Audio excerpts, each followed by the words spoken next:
Ogunfunminire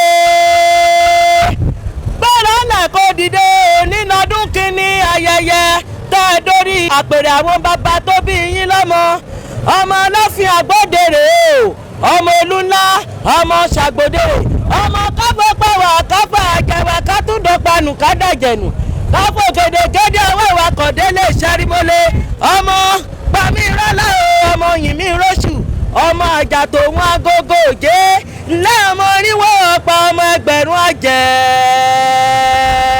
kábíyèsí o. ẹ káàbọ̀ síbi ayẹyẹ ọdún kan one year coronation Ọba Sulaimon Bamgbade Olofin tìlú Ìṣẹ́rí ADIMULA àti gbogbo àwọn oníbẹ̀ láwà tí a ti ń pọ̀ sí láti lè ṣe Kábíyèsí TV. ọ̀pọ̀lọpọ̀ àwọn olóyè jàǹkànjàǹkàn ni wọ́n ń bẹ níbi tí a wà yìí tí àwọn lọ́balọ́ba sì jọyìn wá. bá ní kí n mọ kàwọn ọba tí ń bẹ ní ààrẹ mọ́ jẹun tàn yín ilé oṣù yóò tún mọ́ lónìí aládùn ó jẹ̀gbá òun nǹkan ó sì gbé nǹkan ránu. ẹ jẹ́ àlọ́ sínú ilé báyìí ká lọ wo tí ń ṣẹlẹ̀ ń bẹ̀ ẹ kú kàlẹ̀.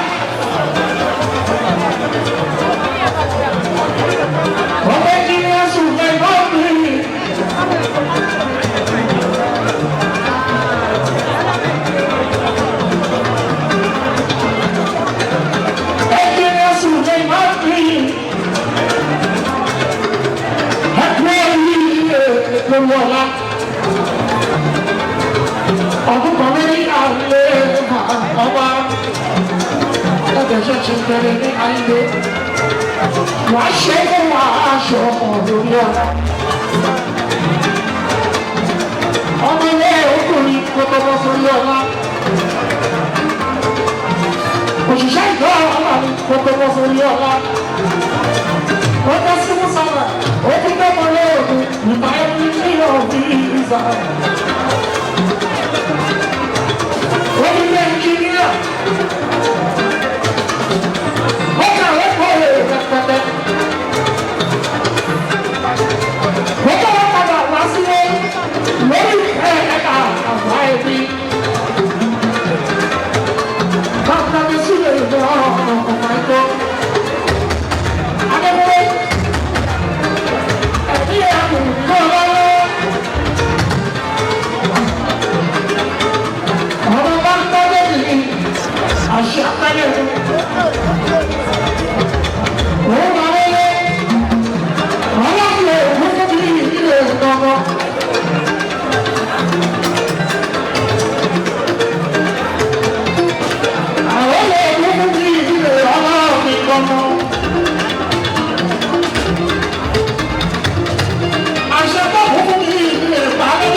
Highness Dr. Ambassador Olofin, the entire of Aramoko Kingdom.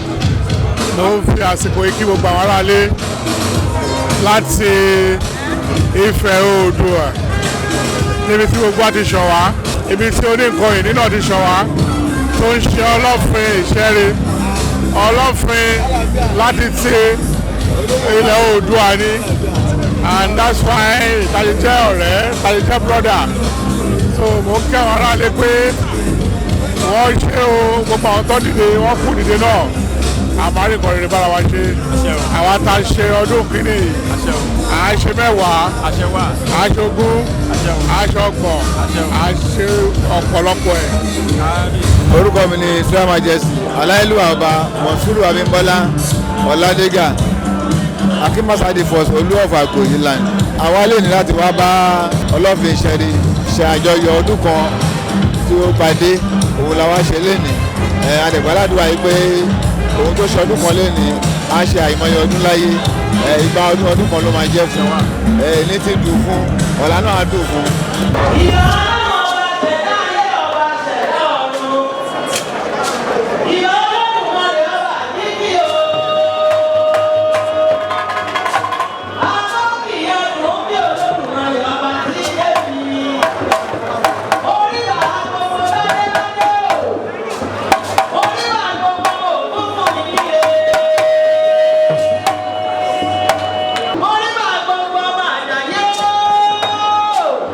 Mo ní bá gbogbo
pé bí ilé mi jẹ́ màmá oríkì mo ti ń rí ọba tó ní ìkónimọ́ra, ọba tí kìí fi ojú di àlejò, ọba tí kìí fi ojú di onílé, ọba tó fẹ́ ìtẹ̀síwájú, ọba tó fẹ́ ìgbéga Àwórì, ọba tó fẹ́ ìṣọ̀kan Àwórì, nítorí wípé wọ́n fẹ́ jẹ́ kí gbogbo Àwórì ó mọ̀ wípé ìṣẹ̀rí Ọlọ́fin nílé o, ìṣẹ̀rí Ọlọ́fin nílé o, ibi t'Àwórì sí lórísun, ìṣẹ̀rí Ọlọ́fin nílé o. Èmi kọ́ ni mo sọ ọ̀tàn, kábíyèsí àná ni wọ́n fún mi nítàn, ni wọ́n ní kí n lọ ṣe wá, ẹ ṣeun. Orúkọ mi ni Ọba Adéyanjú Ògúnbàyé Àkànní Wàsíù, onítẹ̀tìkùtì Ìlówódé Ọ̀tà. Mo wá síbí láti wá celebrate àjọ̀dún ọdún kan pẹ̀lú Olofin Isheri. Anniversary mo ṣe gbẹ̀yìn, Olofin was there physically. Èmi náà dẹ̀ hold allegiance láti wá síbí lẹ́yìn, láti wá reciprocate gẹ́gẹ́ bí olólùfẹ́ wọn tó ń lólùfẹ́ mi. A máa ń bá èèyàn yọ ni, mo wá bí láti bá wọn ṣe àjọyọ̀. Mo wá ń bẹ̀bẹ̀ fún ìsọwọ́pọ̀jọ́pọ̀ gba àwa tó wà ní ilẹ̀ Àwórì, pàápàá jọ̀rọ̀ àwọn ọba, kí adékòjọ pẹ́ lórí gbogbo wa, kí ilẹ̀kẹ̀ kó pẹ́ lọ́rùn, kẹsàn bá kó jẹ òkú pẹ́. Lágbára Ọlọ́run kábíyèsí adé máa pẹ́ lórí, bàtà máa pẹ́ lẹ́sẹ̀, ẹ̀ṣẹ̀ ọba jẹ òkú pẹ́ lágbára Ọlọ́run, àjọ láti ẹ̀ṣẹ̀ pẹ́.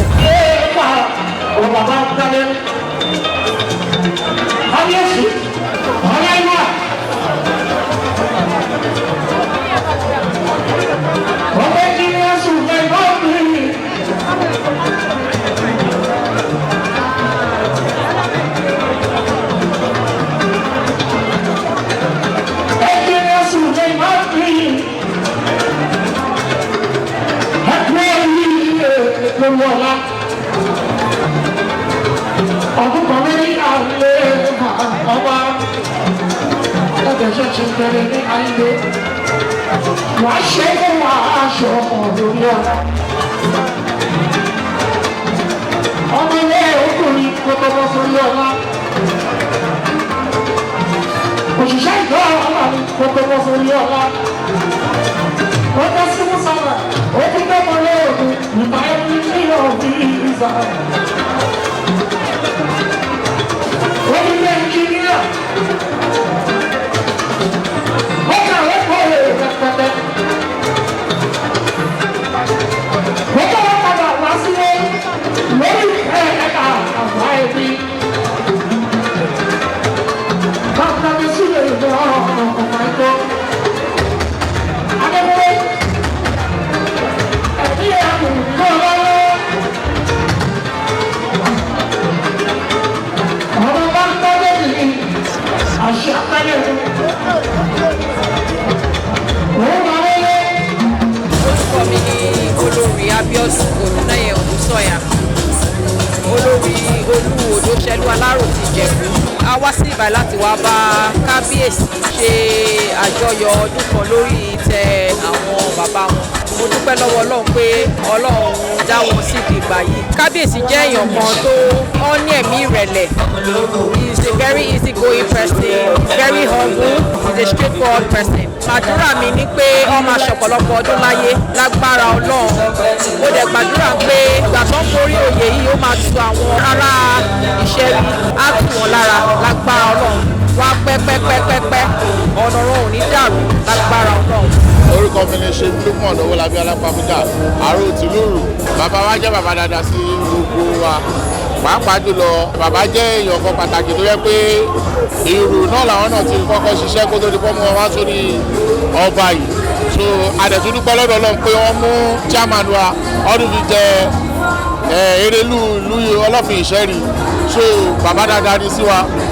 Ọpẹ́ ló kọ́ fún Ọlọ́run Olódùmarè àjẹkọ́ pẹ́ lórí ipò bàbá wọn yìí. Pẹ̀lú gbogbo àwọn ládéládé tó wà mí pátápátá àti pàápàá jùlọ bàbá wa ọba Abdulwasi Ọmọgbọ́láwọn Àdìsálà wà ní onírù ti lúrù.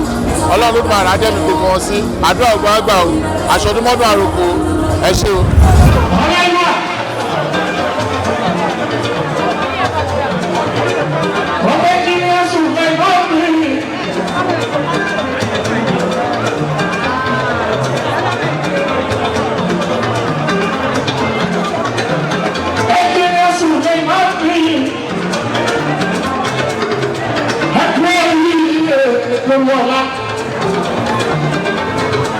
Ọdún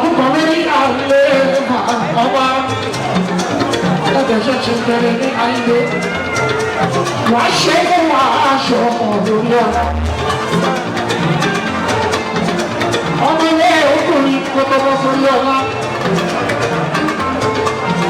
òṣìṣẹ́ ìjọ ọlọ́run kọ́kọ́kọ́ sórí ọ̀la. ó dá sí mùsàlẹ̀ ó ti dẹ́mọ̀ lóògùn nípa ẹni tí yóò fi ìzà. ó ní ilé ìjìnlẹ̀. ó kàwé kọ́ èrè rẹpẹtẹ. ó tọ́wọ́ padà wá sílé lórí ẹ̀ka àgbà ẹbí. bàbá mi sílẹ̀ ìjọ ọmọ ẹ̀kọ́. adébúrò ẹ̀bí ẹ̀kú kọ́ lọ́wọ́. ọmọ bá ń tọ́ lẹ́yìn àṣà pẹ́lẹ́. ó máa wọlé ọlọ́pàá òkú bí ilé ìtọ́gbọ́.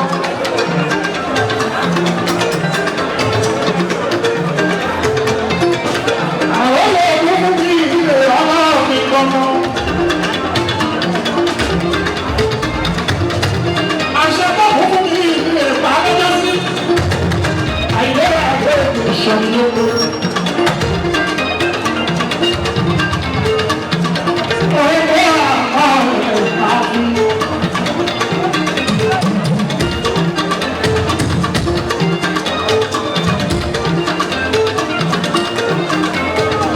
àṣẹ kúkú bí ilé ìṣọ̀lá.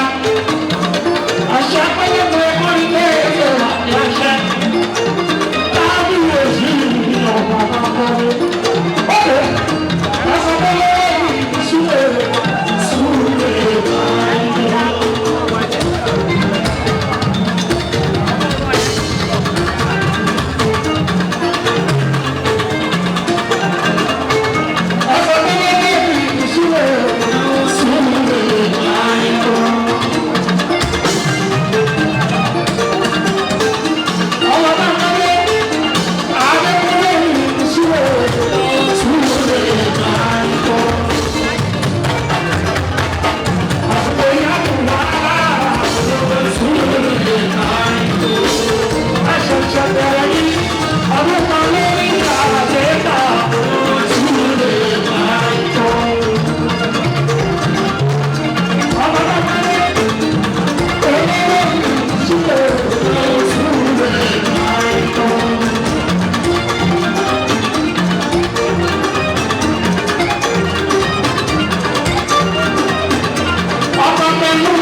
ṣe mú kí ọlọ́jọ́ ìlú kò lè jẹ́ dúró.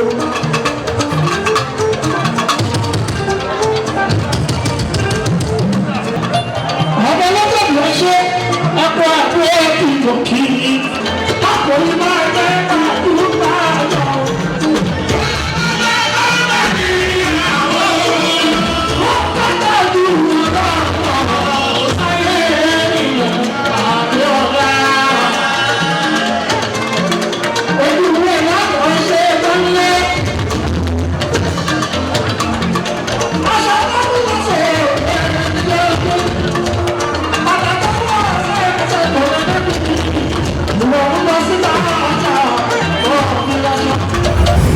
tí ẹ̀ ń wò wá ń lé ẹ kú kalẹ̀ látàárọ̀ láti lè ṣe Kábíyèsí TV láti ń kàn sí níbi tí a ti ń gbé àṣà àti ìṣe Yorùbá lárugẹ adúpẹ́ lọ́dọ̀ Ọlọ́run ọba mi níbi tí a wà lónìí níbi tí Kábíyèsí ọba Sulaiman Bamgbade Olofin ti ìlú Ìṣẹ̀rí ADIMULA gbogbo Àwórì lápapọ̀ tí wọ́n ti ń ṣe ayẹyẹ ọdún kan lórí àpèrè baba ńlá baba wọn ibẹ̀ láti wà láti bí wákàtí mélòó kan sẹ́yìn à ń ṣetán báyìí à ń lọ lé Kábíyèsí ọba wa Olofin ti ìlú Ìṣẹ̀rí ní kádúpẹ́ lọ́wọ́ gbogbo ẹ̀yin tẹ́ wá pé ẹ ṣé o láṣẹ Ọlọ́run ọba mi aláwòrán mi ànídélé bòkú ọmọ níre báyìí là á sọ̀rọ̀ àtàrí ire ní ti gbogbo wa ọmọ jẹ́ títí ìgbà míì tá a máa pàdé ara wa láti lè ṣe Kábíyèsí TV kò síbi tẹ́ ẹ wà tọwọ́jà irin wa ò tó kò ní bàjẹ́ fún yín kò ní bàjẹ́ fún gbogbo wa ẹ kú kalẹ̀ níbi tí ẹ ti ń gbà wá ẹ ṣé o.